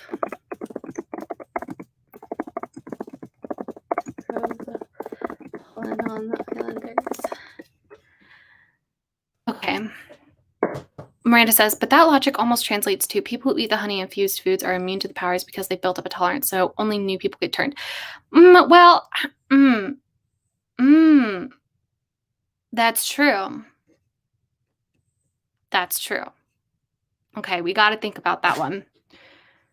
I don't know. I feel like, is it an important distinction to be a bus accident other than a ferry? I think ferry, that would be an easy one for me to write because every time I go to Mackinac, I get those I go through that like catastrophizing of thinking, okay, I have to sit on the top deck because if the ferry sinks, then, at least I won't be trapped under and, I'll have a way of getting out. And so I feel like I've thought about ferry accidents a lot. So I feel like I could write that, whereas I have not thought about bus accidents a lot, but it wouldn't be impossible. But yeah, I'm interested to know why you are advocating for that distinction, bus accident versus a ferry. In my current D&D campaign, here's what I would say. Sorry, back to Penumbra's point. I think that, because this harvest or whatever happens roughly every 25 years, that it can't be a ferry accident every time because people be like, wow, isn't it weird? Like, what bad luck that every 20 years there's a freaking ferry accident on this island. But like, I think every 20 years there's an orchestrated little accident. So maybe 1 year it's a bus accident. 1 year it's like a hot air balloon ride that crashes. And 1 year they have a festival beauty queen, the bee queen, the queen bee, and people are at the festival and the stage falls on a whole group of people, except none of that actually happens. They just claim that it happened. So that way, and they, fabricate all the reports and stuff. So that way people on the mainland don't come looking for their loved ones because they just accept that they've died. Now, of course, we get into the whole, well, wouldn't they have like requested their bodies and how do they get their bodies if they're all 10,000 bees? But here's the thing. The beauty about short stories is that I can just say, we're not going to cover that plot hole. And we're just going to let that plot hole be beautiful and sit there and just be like, you know what? Maybe they Stranger Things it and make stuffed dolls. I don't know. But we don't have time or words to explain that. We don't want to, you just don't want to spend an entire short story explaining every single thing because then the story's not fun, I think. Okay, so Amanda says, in my current D&D campaign, my character's hometown is full of cat-sized bumblebees and the town is famous for its mead production. Also, I love mead, but that is super cute. Miranda says, like, maybe there's always honey-infused stuff, but a special violet blooms every... Yes! Yes! Like the cicadas! That's amazing. It's more potent, so new people that year are the ones who turn. This is exactly why I love collaborating, because we fill in each other's plot holes. That is such a good idea. So I'm just going to write the salt, they, that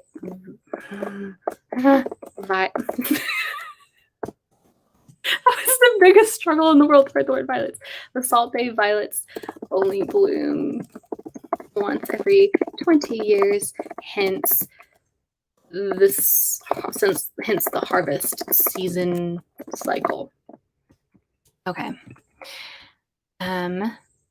Maybe she hates honey because it doesn't travel well. So when her mom made her eat it, it was disgusting and it didn't affect her. I like that. I think that's a good thing to include.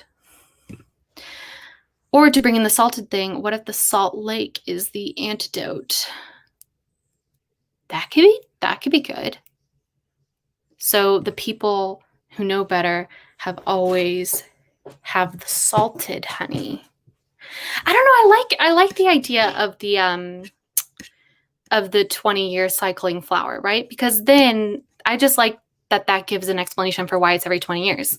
And that, you could just say that they do it every 20 years to avoid intense suspicion, but I also like that it's a organic reason as well. But salt, okay, people are into salt plus honey. Okay, salt plus honey is the answer. Okay, I can write that down and we can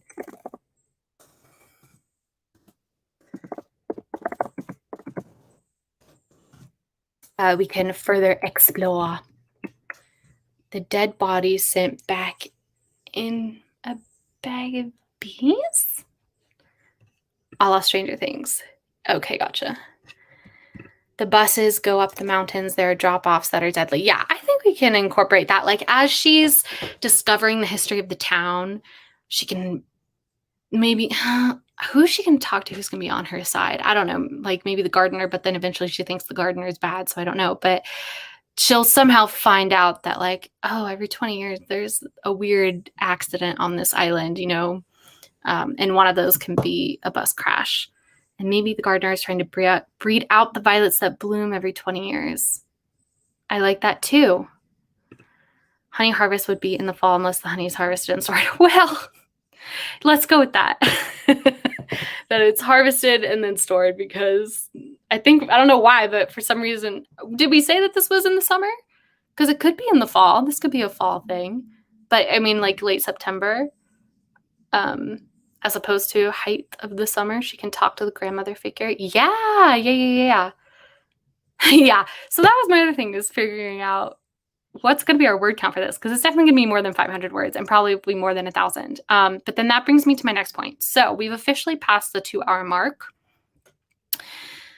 And again, there were certain things I thought through about this stream and certain things I didn't think through. And how do people want to go from here? I feel like we've done a really good job of brainstorming, and we could, I really feel like I could start drafting it right now, but we could just talk. We could continue to brainstorm for an hour and then all just go and draft our own versions and whatever. I could start drafting right now. I knowing myself, I could not finish a draft, obviously, of it right now, because I do have to get off at 1:00, or basically at the top of the next hour.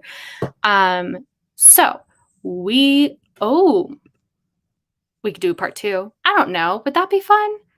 We could just, hold on, sorry. Katie said, if you wanted to have her win in the end, maybe she burns the violet fields. Oh, I love that imagery.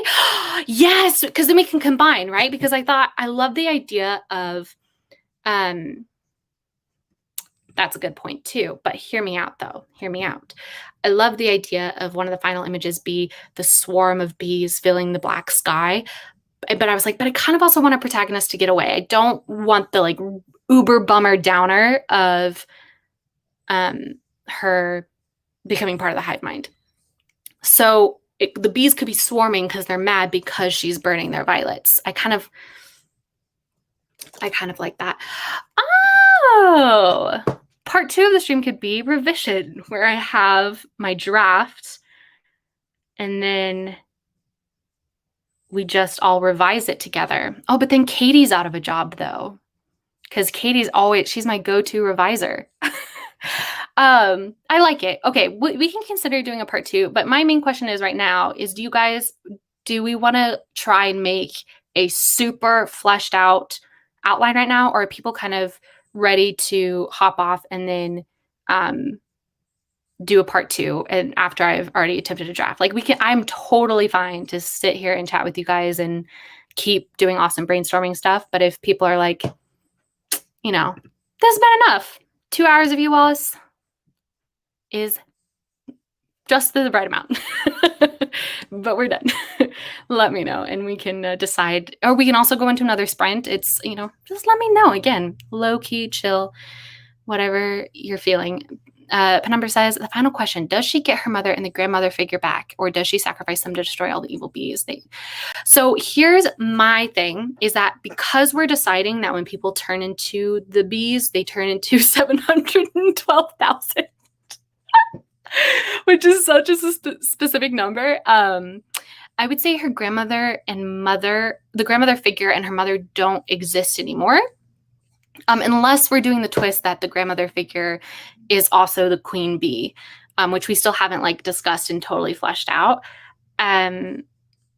So I was a little bit Australian there.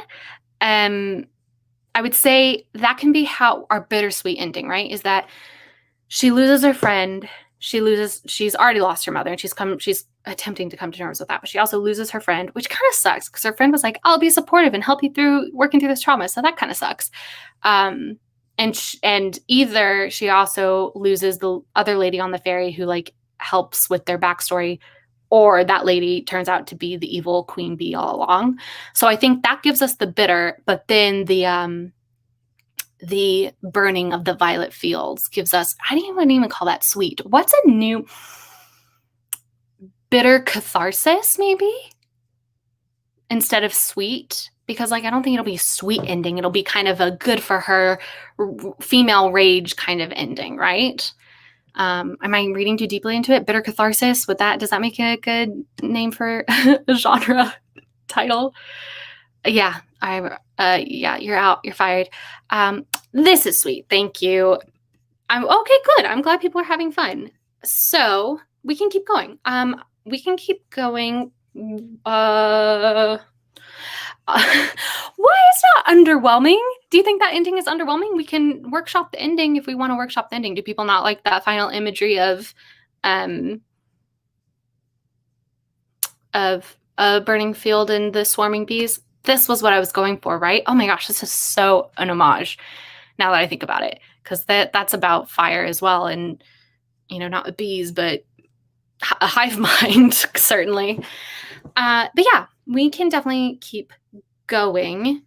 So let's look at this. Let's start at the top of the outline. Okay, so we've decided that instead of looking for her mother, girl arrives at Salt Bay. She lost her 20 years ago to a ferry accident.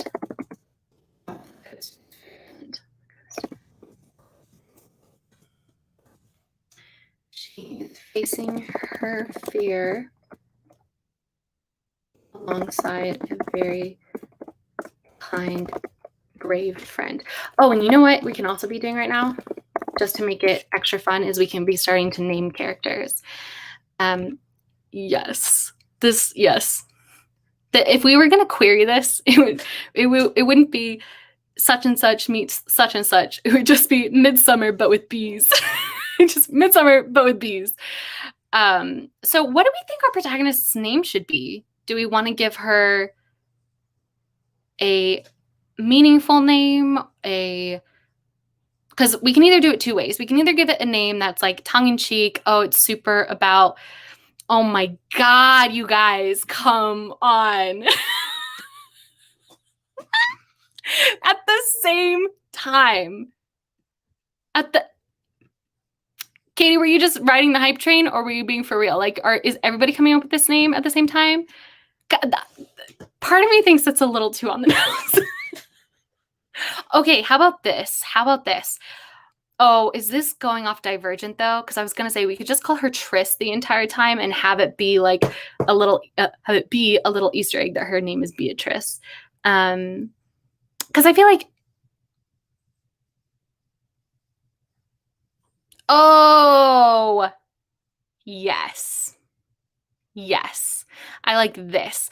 Old lady's name is Beatrice. Especially if she turns out to be the queen bee. That is perfect. I think that's perfect. Okay, so we're going to do cast of... Oh, oops. I'm I'm formatting that bad. We're going to do that above the outline.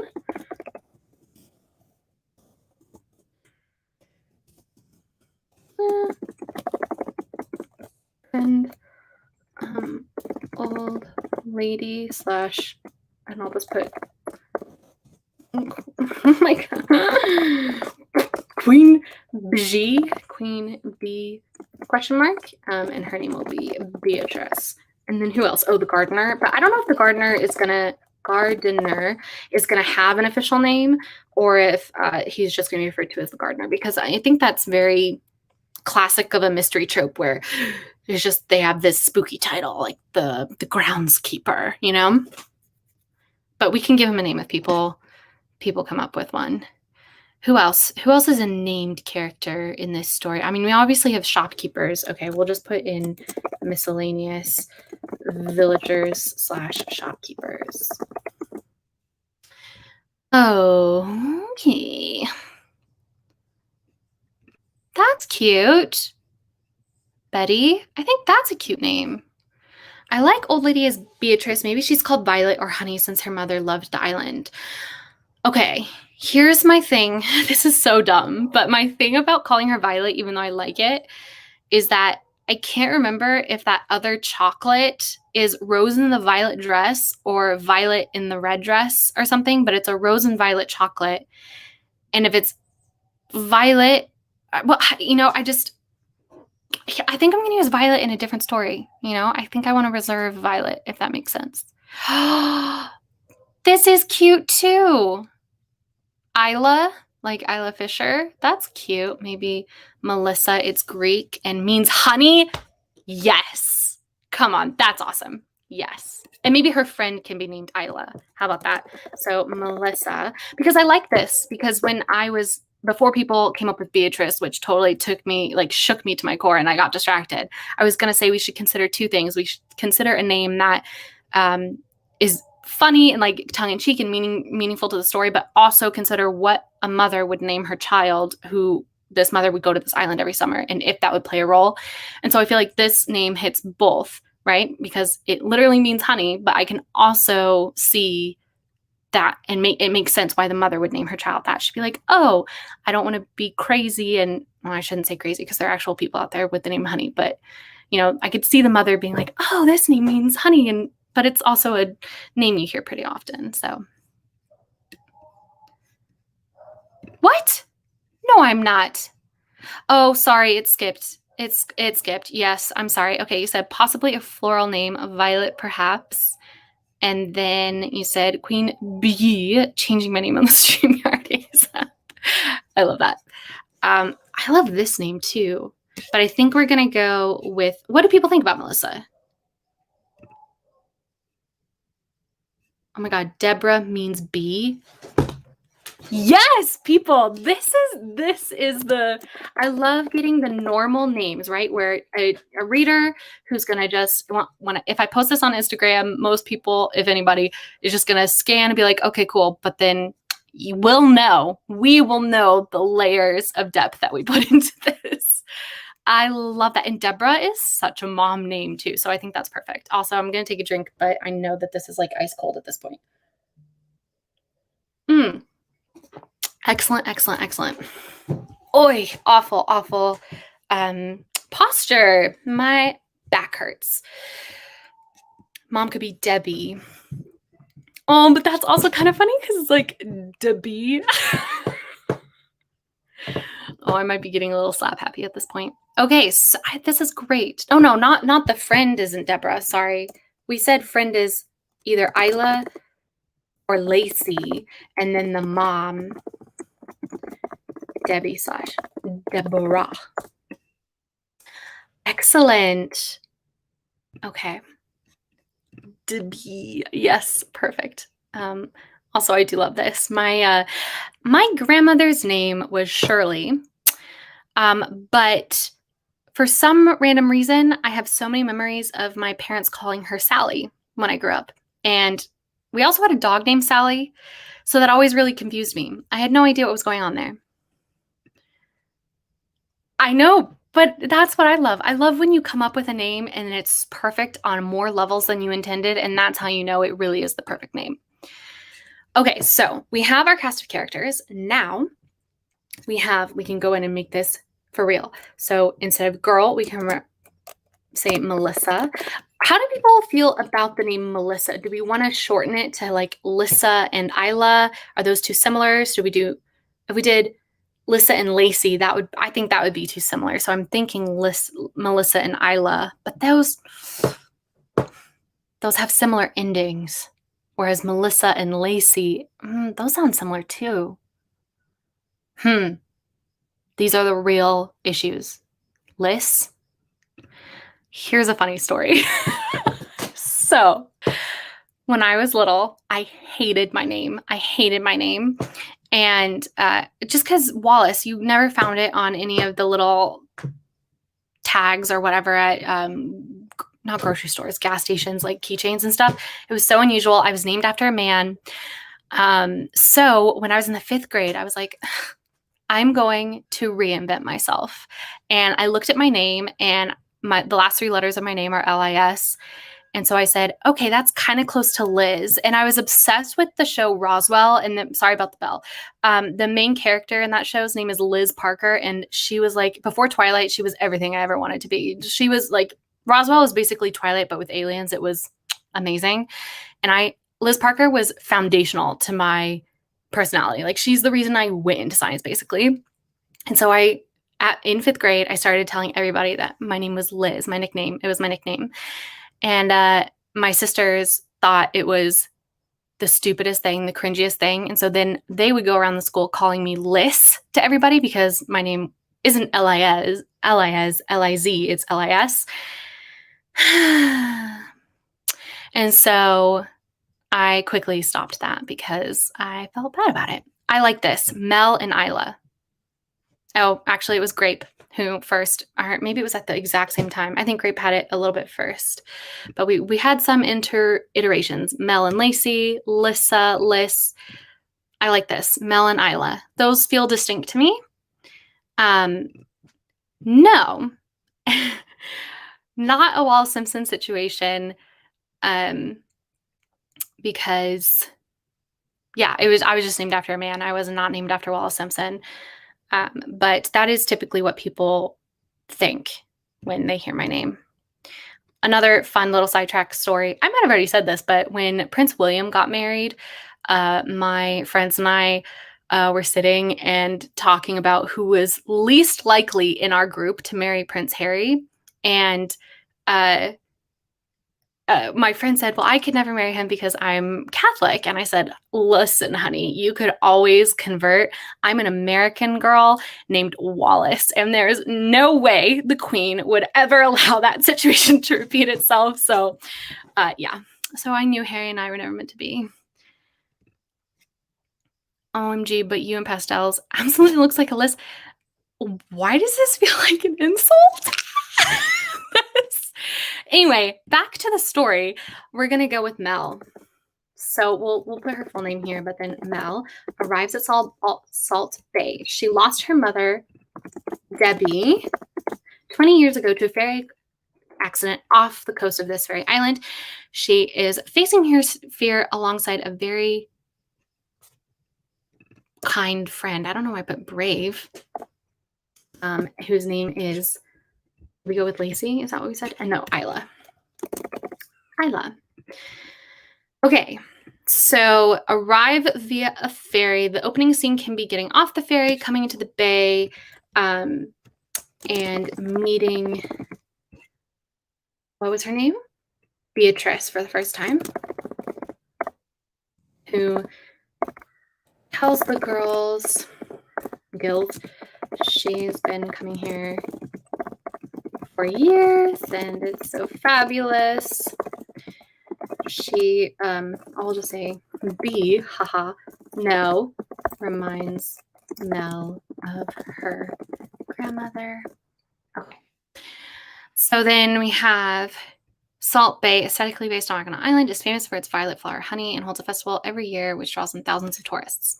So let's talk about the first day. I mean, the first day we've got it pretty fleshed out, actually. we've determined we're not doing talking with the townfolk about missing friend because that doesn't happen. Oh, except her friend does go missing. How soon should the friend go missing? Like, should the friend... Oh, right, we decided that was going to happen at the end of the day, right? That they go around. But I just feel like something... Hi, Sasha. Welcome. We're still trucking along. I'll show you the prompt of the story that we are working on.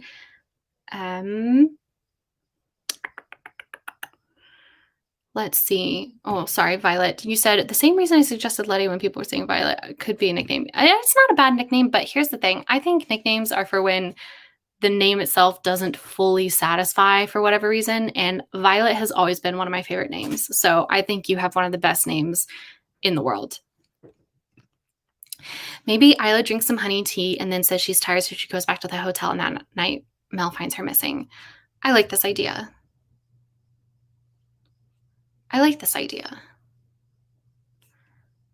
Okay, so, but how should they fill their day? I mean, it doesn't have to be extensively long, especially if I am gonna like vaguely attempt to keep it around, I don't know, what should my allotted allowance be? Should I give myself 3,000 words, like 1,000 words a day? Not to like officially break that down, but like have that be my target, because I feel like if I don't have some target, I'll just, as we have demonstrated time and time again, I am want to do. Penumbra says, Mel wakes up and finds her friend is gone, but finds her camera near the violet fields. I like this of like finding an article of hers near wherever the metamorphosis would take place.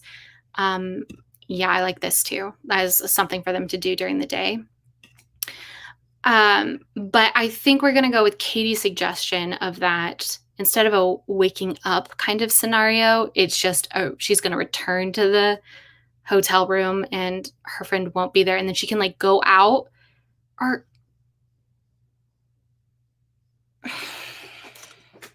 Because I'm trying to think about scene breakdown. Maybe it will be, maybe she returns to the hotel room that night. Her friend isn't there, but maybe her friend is kind of like a, likes to suck the marrow out of life kind of girl and likes to go out and stuff. So Mel doesn't really think much about it. And so she goes to sleep and expects Isla to come back. But then she wakes up the next day and Isla is still not gone and her bed isn't slept in. And then she goes out and starts searching for her. And that's when she notices all of the weird behavior of the villagers. And they really start to try and get her to, take in the tea. Does that make sense? Or the honey through tea. Oh, okay. 5K. That feels like a lot. Laura is being a little stricter with me. 1,500 words, 2,000 tops. Katie is saying 3 to 5K. Violet is also saying 5K. We're going to go...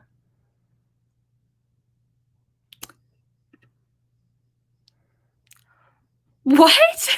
Wait. Did I say someone likes to suck?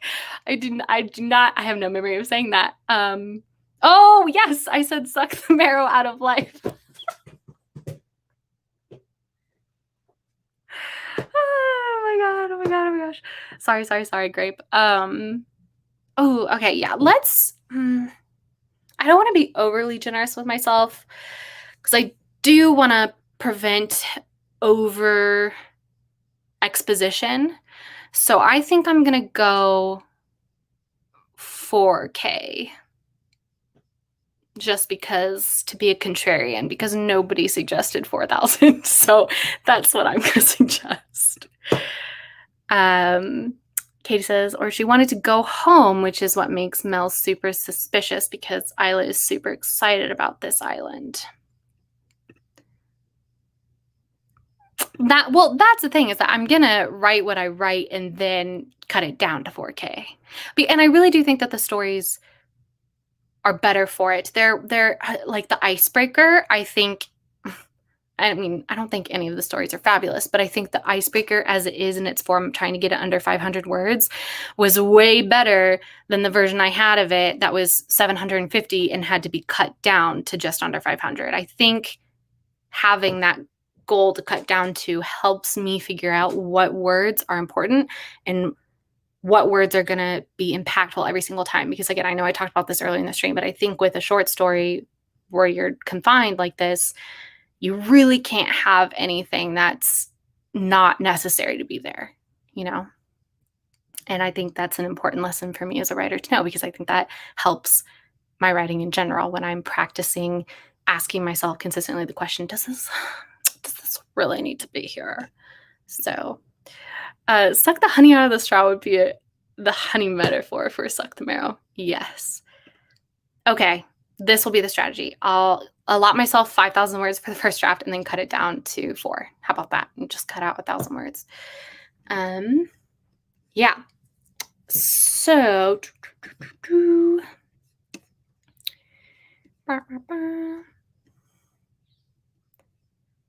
I forgot what we were doing.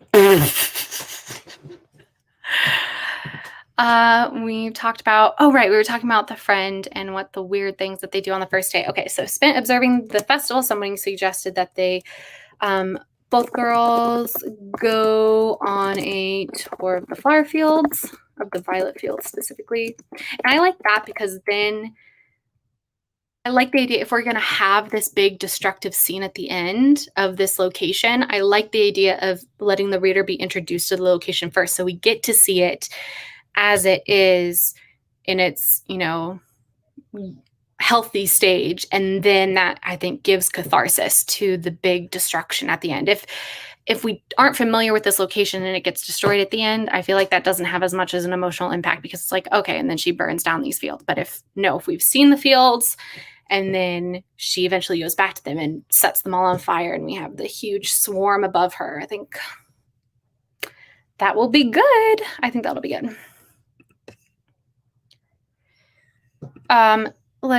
Katie said, I do think the fairy story, Breakfast in Bogota, which is much longer. It's not much longer. It's like a little over 1,000, is much stronger and thrives as opposed to the icebreaker. So I'm all for more words. Well, I think that those are different concepts, that I was exploring different things. I think, yes, Breakfast in Bogota is my favorite of all of the chocolate short stories I have done. So, and I'm not saying it's comparing apples to oranges, because they're literally 2 stories that I have written, but the thing I was comparing was Icebreaker at 750 words versus Icebreaker at 500 words. And I think Icebreaker at 500 words is better than Icebreaker at 750. Now, if I had been trying to write Icebreaker and given myself 1,250 or whatever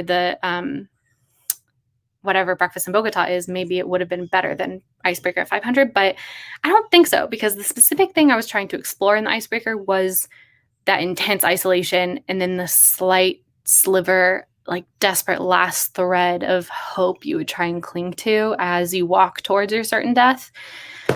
So it's a happy thought. Also, oh my God, can I just say that literally every single one of these at this point, other than Lavender, am I wrong on this, has been depressing, and this will be depressing as well because it's, it's dark. The only one that has been slightly happy has been Pilots Fly in Pink Skies, and I'm sure you're all like, what's that one? I didn't see that video. No, you didn't, because where's the chocolate for that? Here, I have it up here.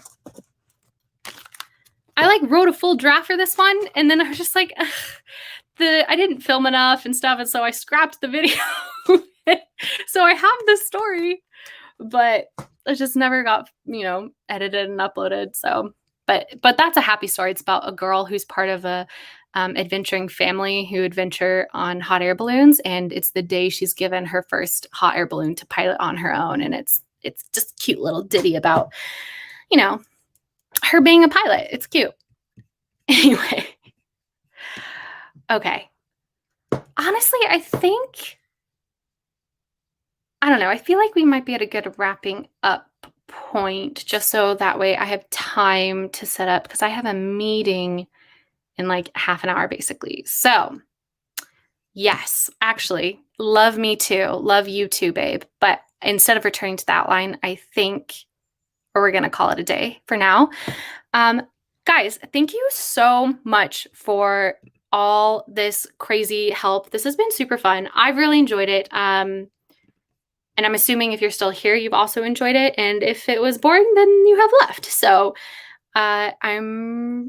this was a great way to stream for the first time.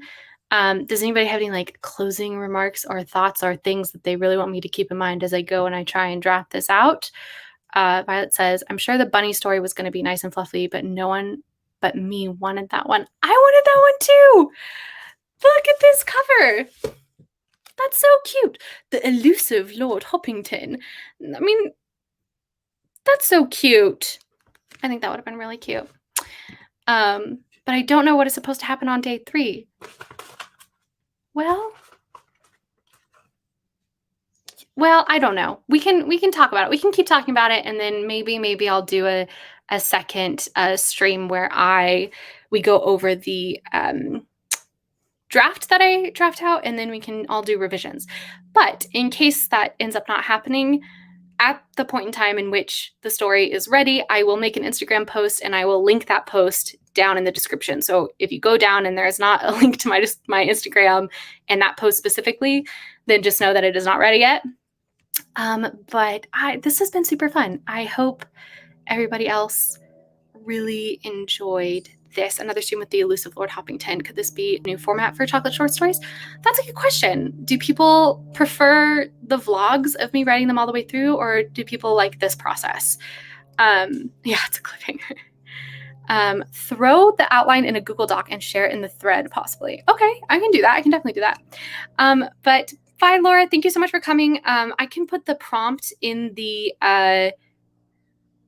fiction section of the Discord. So if anybody else wants to write their own section of it. Oh, I meant to do this. Also, here's a fun thing. I'm not going to read this until I'm done writing, but Peculiar Bees of Salt Bay is like the Icebreaker in that it is one of the stories that was nominated for at Fortnum & Mason for their writing contest. And so there is actually someone out there who has already written this story from this prompt, and I have...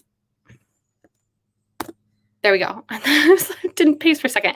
I'm linking that story in the chat for anybody who wants to read someone's take on the Peculiar Bees of Salt Bay. I didn't read it, so hopefully I have linked the correct thing. Yes, in the Discord, I will put the prompt, the cover, everything. I'll do that right now once we sign off. I'm glad people had fun. I had a blast. I was so nervous, but this was actually so much fun.